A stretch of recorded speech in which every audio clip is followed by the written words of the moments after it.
దావీదు మాటలతో కాదు తాను చేసిన ప్రార్థన, కన్నీటితో ప్రార్థన చేసేవాడు. ఎందుకంటే తాను కలిగి ఉన్న కష్టము అలాంటిది కాబట్టి.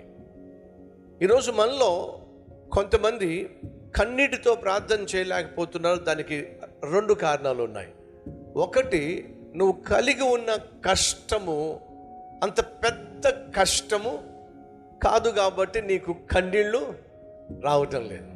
లేదా పెద్ద కష్టమే ఉన్నప్పటికీ కూడా నీ హృదయము కఠినమైనది కనుక కన్నీళ్ళు రావటం లేదు. ఇప్పుడు రెండిట్లో మీరు దేనికి సంబంధించిన వాళ్ళు? కష్టము పెద్దది కనుక కన్నీటితో ప్రార్థన చేసేవాళ్ళు. రెండవది, కష్టము పెద్దదైనప్పటికీ కూడా కన్నీరు లేక కన్నీరు రాక ప్రార్థన చేసేవాళ్ళు. కష్టం లేదా? ఉంది. సమస్య లేదా? ఉంది.